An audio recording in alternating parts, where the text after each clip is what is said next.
the Global Champions League Super Cup, where history would be made at the playoffs.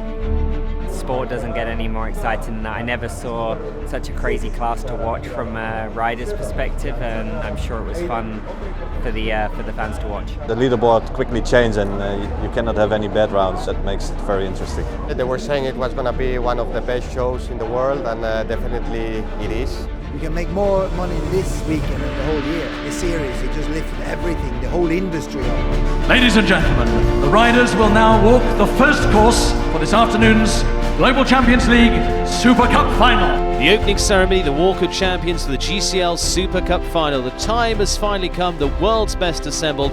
6 teams to do battle, and it was full of drama.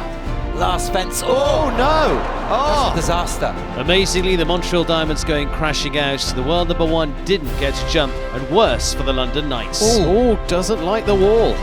No. Would you believe it? First 2 teams in, first 2 teams eliminated. We're down to 4. They've seen this wall. Oh, that's how they do it. Beautiful, Marcus. Valkenswaard United put themselves in the driving seat with Marcus Henning, but Alberto Zorzi would be 2 down for him, who would see disappointment, but still one of the best scores so far. Round 2 looming on the horizon with just 4 teams left in it. The Paris Panthers, their final team rider Dara Kenny doing his best, with a team score growing to 26, but would keep them ahead of the Scandinavian Vikings.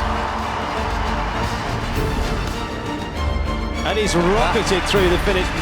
Valkenswaard United then, and Alberto Zorzi, it was a couple down for him, would see their team score grow, and with a time fault thrown in as well, an eventual score of 17 would see a gap open up to Madrid in motion.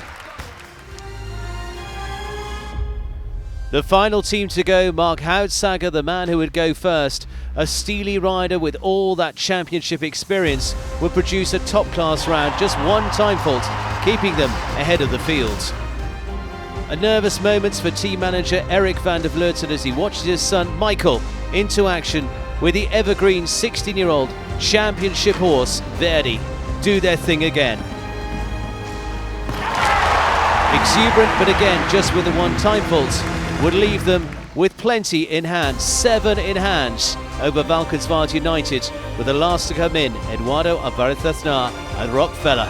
Down to the last, it's for the biggest prize money in the sport, and he gets there, 66.52, elation there as Madrid in motion, steam in to make history. I think all the horses from the team, they were jumping better and better every day of the week. And today, okay, the pressure was there, but we have experienced horses and experienced riders, and at the end, everything finished very good for us. Madrid in motion, the first ever team to lift the GCL Super Cup, and historic record-breaking prize money handed out this weekend. Pressure like no other, production like no other. It all closes the first ever playoffs for the Global Champions League Super Cup.